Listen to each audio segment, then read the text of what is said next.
Hello there everybody, and welcome to a special episode of Path to Petalburg with me, Norman. You see here that I am facing a person called Thomas. Now, we had agreed to do a best of 3 match instead of a normal best of 1 match because seeing as the format seems to have changed for the VGC circuit over the past couple of months, I decided that it would be nice to get used to best of 3 formats just because it's good to be able to both win the first battle and also be able to use the information that you gain from the first battle or the first 2 battles to win in subsequent battles. So, seeing that my opponent, Thomas, wanted to test out their team, and I wanted to test out some of my gameplay, reaction skills, and some weaknesses I found on my team, I figured this would be a good challenge to see how my team stacked up against his.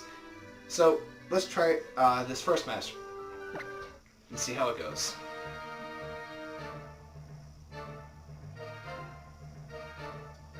So, based on my opponent's Pokemon, I begin with my Talonflame and Moongus, figuring that this would be a good duo to use for scouting out Pokemon.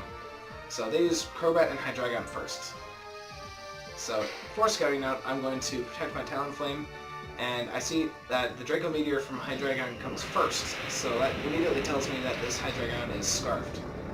Probably max special attack, and based on the damage there, yeah, that's max special attack. So, I see the Super Fang here comes out onto the Moongus slot.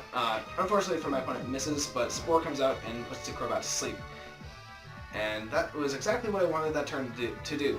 Both Pokemon survive and get the Spore off onto Crobat.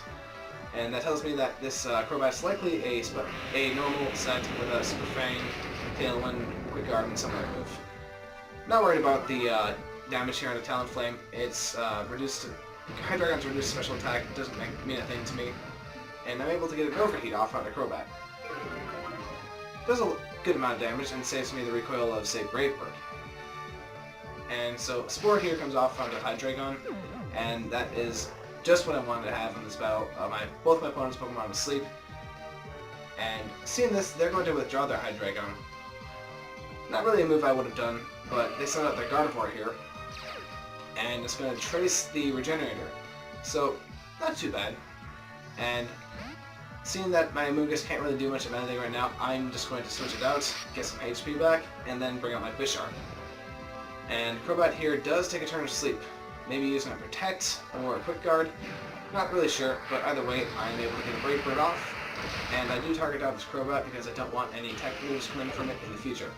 So that means that it is now gone, but due to recoil damage and Life Orb recoil, I'm going to lose my Talonflame. But that's okay, I'm okay with that. And they bring out their Swampert here. Not a Pokemon I was hoping to see too much. So I bring out my Gengar. So I'm going to Mega up this first turn just to get the stat increases, losing the Levitate ability, but gaining the ability to Shadow Tag. And their Gardevoir here is going to Mega up, confirming that it is Mega Gardevoir and probably a special Swampert. So, seeing my team, they're just going to protect, pretty standard, and I figured that would happen, so I protect with my Bisharp, thinking that they're going to target it down and try and get rid of it. And one reason I like to have Gengar with Bisharp as a combination is because Icy Wind from Gengar is very good for both getting chip damage and for reducing speed, as you saw there. So, Sludge Bomb here, just going for the poison damage, which I do get. Hyper Voice here comes out from Gardevoir, and just brings me down to 5 hit points, but I'm holding Focus Sash, so I wasn't worried.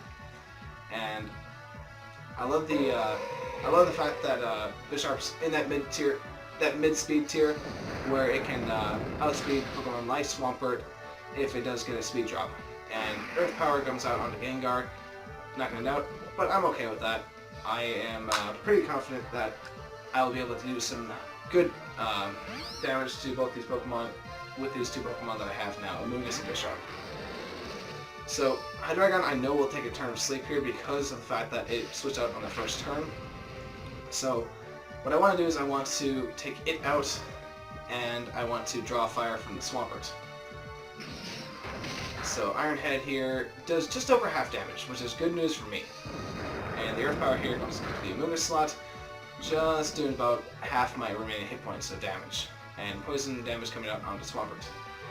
So this turn, I really am fishing for that 2-turn sleep on the Hydreigon, which thankfully I do get. Usually sleep does happen for 2 turns, but it can have lucky only 1-turn sleep sometimes, and I'm glad I got the average. So this means that the Mungus is going to take an Earth Power, bringing me down to 7 hit points. I thought it might knock me out there, but in any case, I wasn't worried because Sucker Punch here will have more than enough power to knock out the Swampert. So that was the first battle. More of a pick and choose my attacks and try and play as safe as I can. Not really looking to go hyper offense on any part of the game. Just trying to do steady damage and trying to pick apart my opponent's team, figure out what they're all about. And to my credit, Thomas did a great job on picking pokes, but I was able to play around the picks that he had and ultimately win that first battle.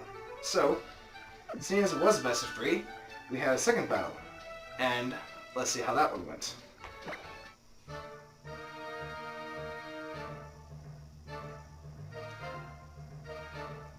So this turn, I figured that they're going to switch up their game plan just a little bit, so I bring out my Gengar and my Thundurus right away. And I was right that they do slightly switch up their team strategy with Crobat and Trakan. Seeing that I did switch up my Pokemon, they withdraw the Crobat and bring out Hydreigon instead, which I'm completely fine with, because I'm going to Mega Up this first turn, and I end up Thunder Waving into the Hydreigon slot there. But just to avoid damage, I decided to protect this first turn, just in case of speed shenanigans. So Thunder Wave here comes out onto the Hydreigon slot. Scarf Hydreigon with Paralysis not going to do much. And the taunt here comes out from Trakan.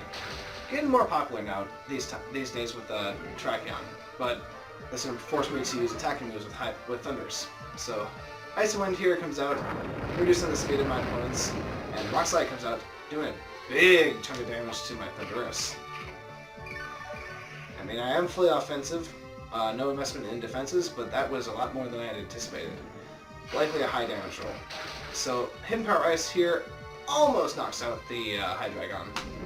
Not quite going to be doing that, so Dark Pulse here will definitely knock out my Gengar. But Gengar's been doing its job, and because of I know my speed tiers, when Icy Wind drop will make my Bishop the second fastest Pokemon on the field. So Thunderbolt was for any potential switch-ins. I knew it would be able to knock out Hydreigon, but say they switched into Crobat, it would have done a ton of damage. And Iron Head will go first, according to the Trakan speed, and Iron Head will knock it out. So I'm feeling very, very confident in this battle right now. And Gardevoir and Crobat will come out as their last 2 Pokemon. Tracing the Prankster.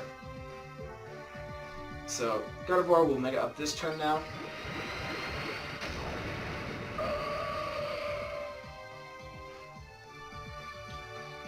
And I'm just going to protect this first turn because I'm not really sure what they're going to do. I'm just going to protect myself, but they smartly go for a Tailwind.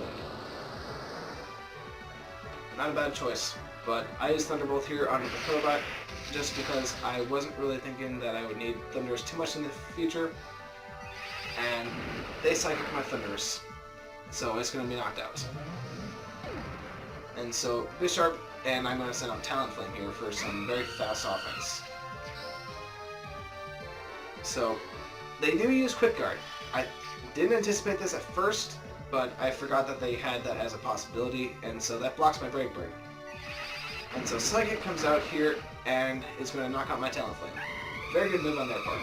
But ultimately I wasn't very concerned about this because Iron Head here was going into the Gardevoir slot, and basically I knew they would either attack that turn or protect, and in either case I wasn't really worried because my Bisharp is immune to Psychic attacks, and it is Focus Sashed, so I would have been pretty good either ways.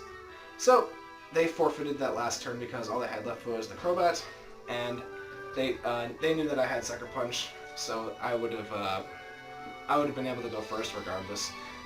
and if they hadn't, I would have been able to use, say, Knockoff or Ironhead just to knock out the Crobat. So it was a good second match. Really shows how adjusting to your opponent's team, once you have proper information, can really speed up a battle and put things into your favor quite quickly. So I hope you enjoyed this battle. If you like best of 3 format, let me know. I can try and do this more in the future if you want me to do that. So if you like this video, give us a like down below. This is how we know that you guys actually enjoy our content. And subscribe to our channel for future updates. And while you're at it, go over to our Facebook page, Competitive Pokemon Battle Network, link in the description below, and check out our content. Thank you all for tuning in, and hope to see you next time.